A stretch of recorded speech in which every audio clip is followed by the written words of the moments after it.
Welcome to Doxon Photography and to a photographer's diary, March 2018. I know we are already in April, but I filmed this video some time ago when I was in a wedding nearby, but somehow it didn't feel like it was the best I could give you, so I didn't upload it, and I thought I would give it a second chance, a second try.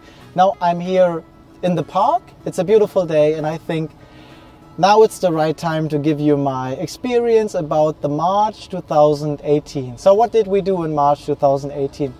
We were in Spain in February for 1 month and came back beginning of March. So I came back with many images from Spain taken with the Canon 6D Mark II and with other cameras, but mostly with this one on which I'm filming now with the 50mm at f1.8.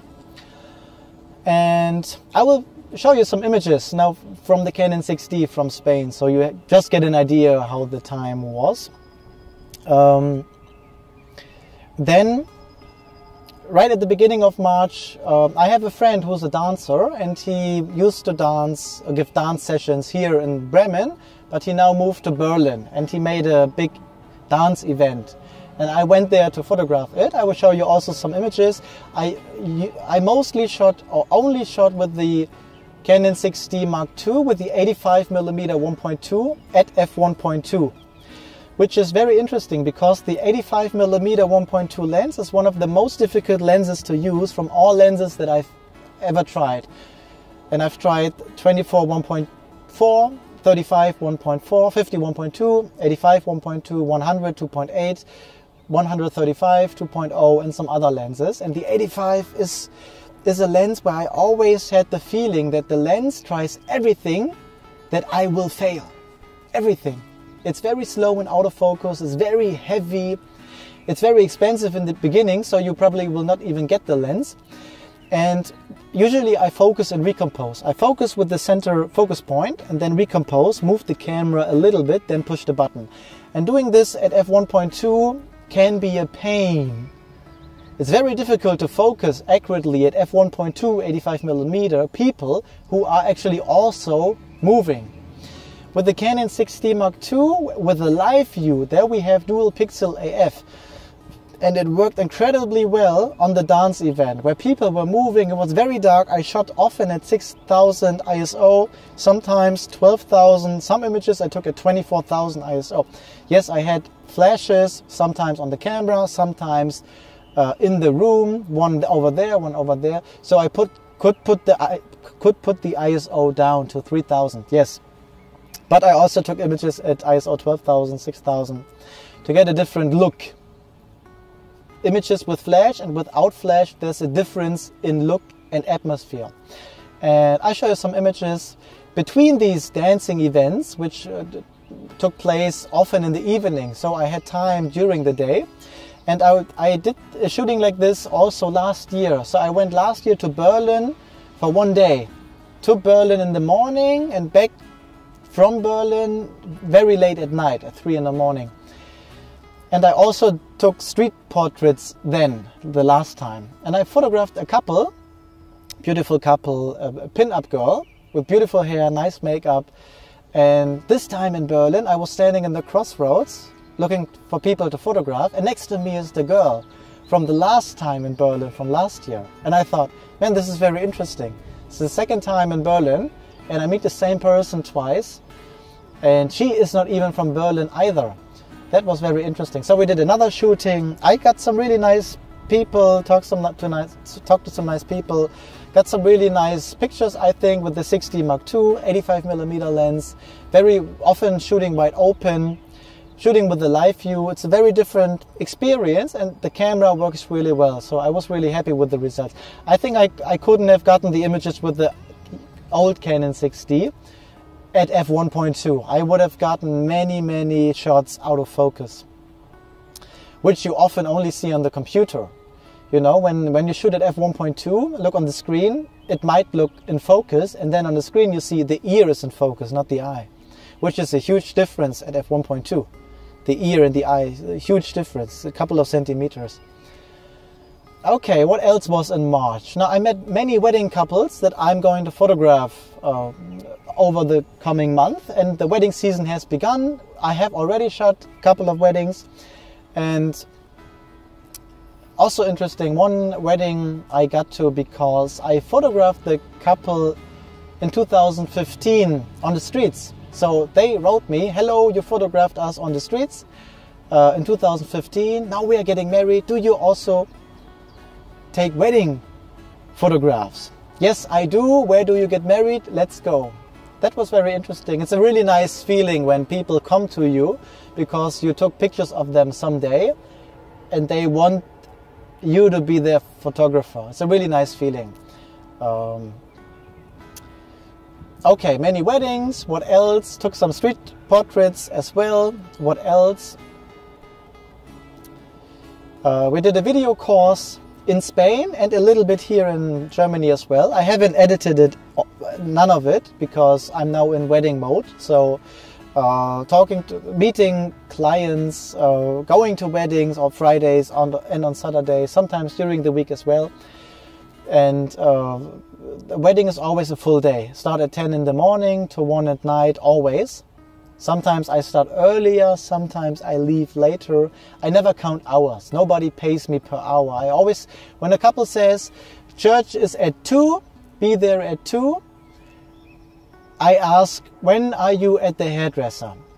At 10. Then I'll be there at quarter to 11. So we have some time together. I want you to get to know me. On the day, I want you to have a great feeling. So I want to be there early so you have a great feeling, okay, photographer is there. I want to have a connection with you, with the bride, before the church is. Because when the church is, everybody is there and we don't have time to say hello. I want, when the day is there, to be a friend of you and not just a client, somebody that you pay. I am in the inner circle. I am with your closest friends, and I'm on the wedding day. I'm the person closest to you, so I have to be somebody that you know. I have to be somebody that you like, so you have a good feeling about it. I don't want to be on your wedding day and did not have time to get to know you and you get to know me. Now, I don't have to know you, but you have to know me so you have a good feeling about it. That is very important, the feeling. The most important thing about wedding photography, for me, is feeling. So when people write me an email, hello, we are getting married then and there, and do you have time? What does it cost?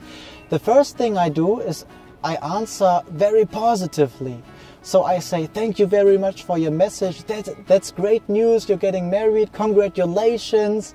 Of course, I will help you capture your day in the most beautiful images. That's how I always start my email. When somebody asks me for a wedding, I always say thank you for your message. That's great news. You're getting married. Congratulations. I love to hear that. I'm very glad to help you get great moments of your wedding day in beautiful imagery. That's always how I start.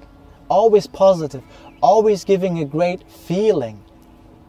And then when I meet clients, the people I photograph on weddings, they're not always the most beautiful people, and they are not the people who say, photograph me. Often they are very shy. Some don't want to be photographed at all. So my job is to give the couple always a great feeling. When I get this, when the couple has a great feeling, then I push the button. And then you see the feeling in the image.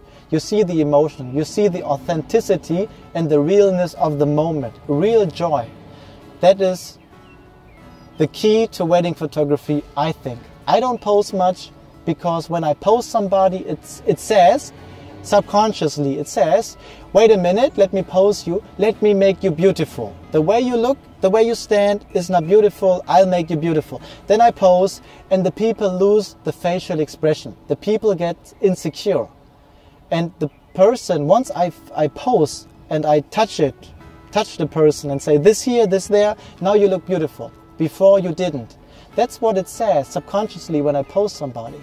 So instead, posing somebody, I say, just get together and dance a little bit. It doesn't need to be a real dance. Just move a little bit, shake a little bit, get close to each other, feel each other, let it be real, touch yourself.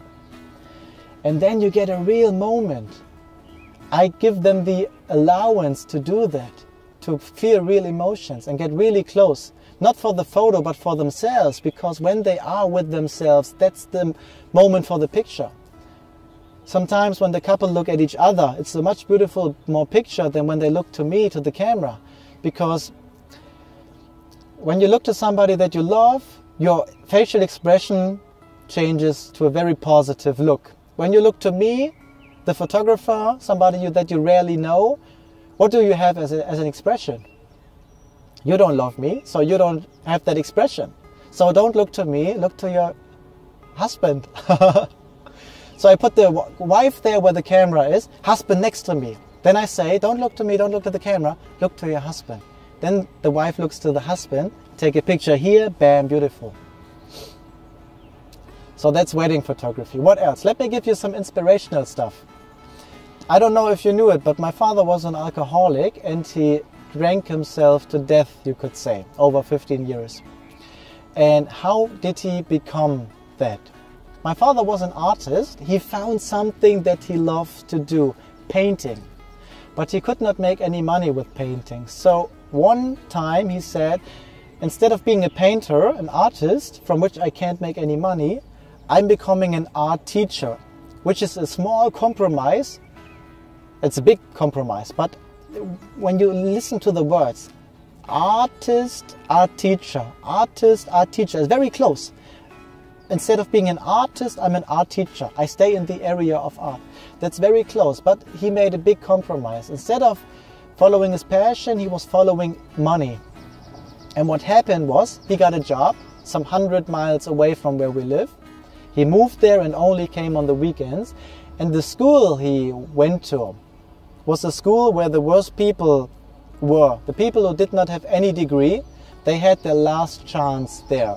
And the school said these students, the level of their learning is very low, so every teacher here has to teach everything. You are an art teacher, we don't need art now, we need math. You are now a math teacher, teach them math. You are now a German teacher, teach them German. And so my father lost his passion and he turned into alcohol. And I don't even know that, I didn't know, he's no longer alive.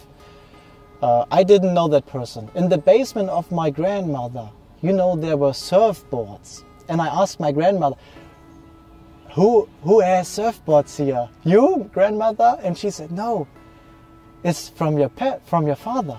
And I thought, well, my father is a wreck. My father can't do anything. Often he cannot even stand up. So how can he have surfboards? So I don't know that. I never got to know my father actually. He was already wasted the time when I was 14, 15, 16. And now he's gone and I learned a lot from him. I learned that once I find something I love, I can never give that up.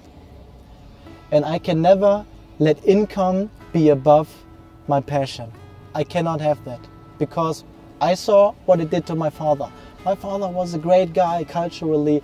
He did karate, he did jiu-jitsu, he did many things before I was born and when I was very young. And then he lost everything. And he did that because he found what he loved and he gave that up for a secure income.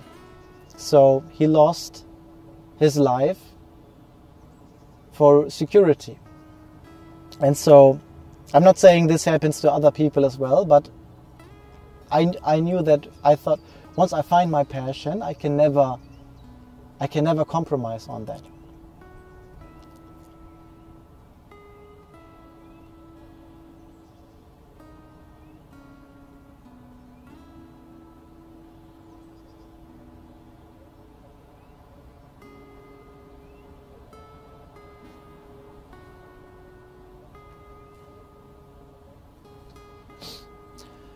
And once I saw a documentary about alcoholics and their children, and it said about 70% of the children will have alcoholic problems as well, or drug problems.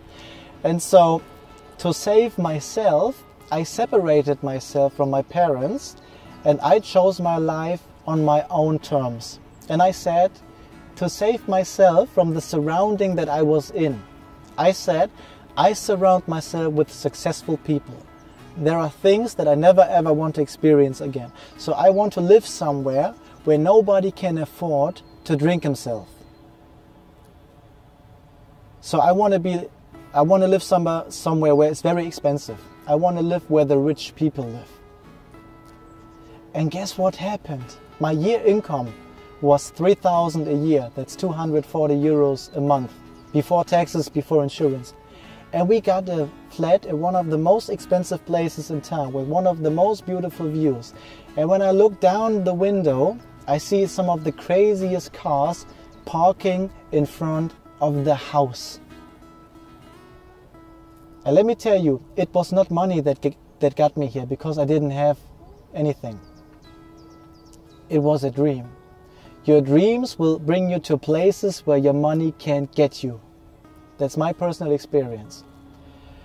And I give myself allowance for that. I allow myself a good life. I allow myself dressing up nice. I allow myself a beautiful girlfriend, and still allow myself talking to the most beautiful girls that I can find in any place I go, and have a great time with them. I allow myself this. I give myself allowance to the good things in life, and I say no to everything that I don't feel emotionally positively about.